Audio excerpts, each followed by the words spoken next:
Hello and welcome students, Gyanjyoti coaching সেন্টারের পক্ষ থেকে তোমাদের সকলকে আরও একবার স্বাগত। আমি ইয়াসমিন, আমি তোমাদের ইউনিভার্সিটির আন্ডারে এডুকেশন সাবজেক্টটি নিয়েই তোমাদেরকে পড়ানোর চেষ্টা করছি।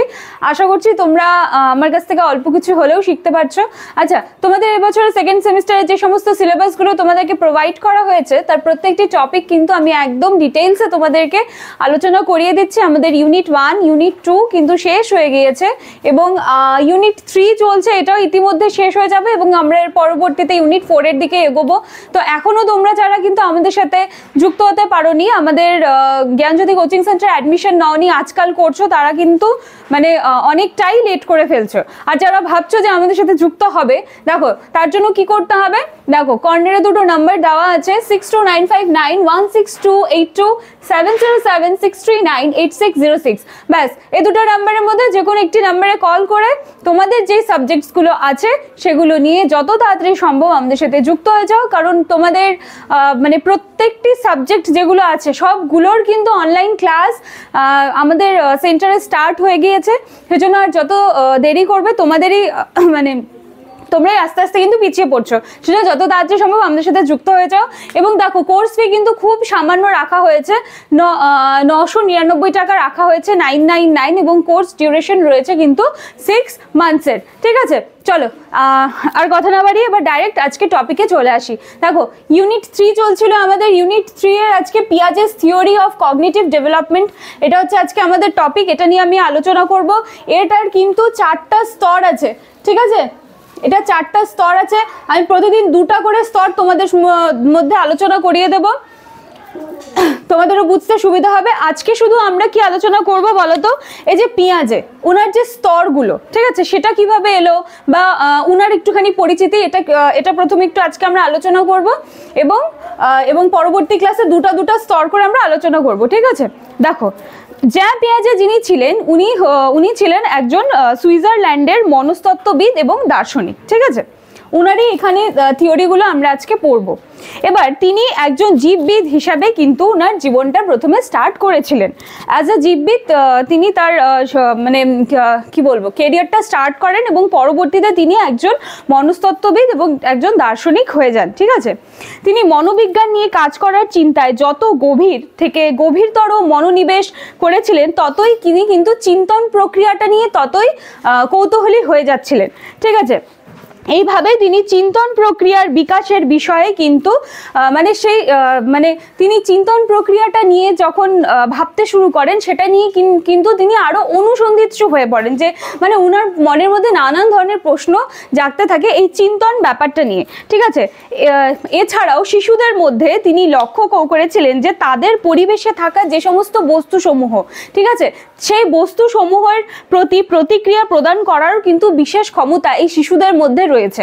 এই জিনিসটা কিন্তু এই জ্যাঁ পিয়াজে লক্ষ্য করেছিলেন। ঠিক আছে, এই দক্ষতা নিশ্চিতভাবেই সহজতর, এবং এই যে দক্ষতা মানে একটা শিশু পরিবেশে যে থাকছে, সেই পরিবেশে থাকা যে বস্তুসমূহ তাদের প্রতি যে প্রতিক্রিয়া, এই প্রতিক্রিয়াটা করার কিন্তু শিশুদের একটা দক্ষতা থাকে। এই দক্ষতাটা কে লক্ষ্য করেছিলেন বা খেয়াল করেছিলেন? এই জিনিসটা লক্ষ্য করেছিলেন জ্যাঁ পিয়াজে। ঠিক আছে, এবার এই দক্ষতার তিনি একটা নাম দিয়েছিলেন, সেই নামটা হচ্ছে সেন্সরি মোটর স্কিল বা সংবেদন সঞ্চালনমূলক স্তর। ঠিক আছে, এরপরে কি হলো, এই সংবেদন সঞ্চালনমূলক দক্ষতা সহজতর হলেও মানে ইজি হলেও সেগুলি কিন্তু শিশু তার পরিবেশের পরিচিতিতে সহায়তা করে এবং কি হয়, তাকে আস্তে আস্তে পুরো বিশ্ব সম্বন্ধে, পুরো ওয়ার্ল্ডের সম্বন্ধে কিন্তু জ্ঞান অর্জনেও উৎসাহিত করে। এরপর কি হয় যে শিশু আস্তে আস্তে কিন্তু উন্নতর থেকে আরো উন্নততর দক্ষতাটা অর্জন করে। তাহলে এই যে দক্ষতাটা যে ছিল, যেটা শিশু অর্জন করবে, সেটার উনি কি নামকরণ করেছিলেন? সেন্সরি মোটর স্কিল বা সংবেদন সঞ্চালনমূলক স্তর। ঠিক আছে, এরপরে এই যে দক্ষতা সমূহ, ঠিক আছে, দক্ষতা যে অর্জন করছে সেটার একটা নাম দিলেন। এবার যে দক্ষতা যেগুলো আছে সেগুলোর তিনি নাম কি দিয়েছিলেন? স্কিমা। ঠিক আছে, এবং জ্ঞান সংগঠিত হওয়ার পর চিন্তন এবং মানসিক যে সক্রিয়তা, সেটা একটা প্যাটার্ন তৈরি হয়, তাকে তিনি কিন্তু স্কিমা বলতেন। এবার পিয়াজে মানসিক গঠনের কিন্তু একটি ধারণাও দিয়েছিলেন, যে মানসিক এককগুলো জ্ঞান গঠন এবং চিন্তন প্রক্রিয়া সম্পন্ন করে তাদেরকে কি করছে, একটা মানসিক গঠন তৈরি করে দিচ্ছে।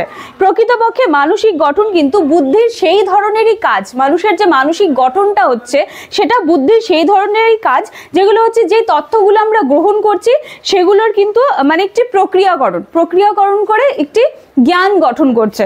ঠিক আছে, দেখো এর পরবর্তীতে জ্যাপিয়াজে বৌদ্ধিক বিকাশের 4টি স্তরের কথা বলেছিলেন।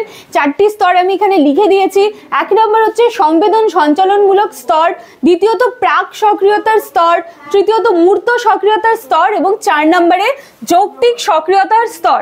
ঠিক আছে, আজকে শুধু আমরা জানলাম যে এই 4টা স্তর কিভাবে এলো বা এই 4টি স্তর কার রচনা করা, যার তৈরি, তা মানে ওনার একটুখানি পরিচিতি আমরা জানলাম এবং এর পরবর্তী ক্লাসে কিন্তু আমরা দুটো করে স্তর কমপ্লিট করব। ঠিক আছে, তোমরা অবশ্যই কিন্তু আজকের ভিডিওটা একটু দেখে নিও, না হলে এর পরবর্তীতে যখন আমি ডাইরেক্ট স্টার্ট করব যে পিয়াজেস থিওরি অফ কগনিটিভ ডেভেলপমেন্ট, তখন কিন্তু তোমাদের আবার তালগোল পাকিয়ে যাবে যে পিয়াজে কে বা ওনার থিওরিগুলো কি বা কিভাবে এলো বা কোন কোন জিনিসের উপর বেস করে এই 4টি স্তর তৈরি হলো।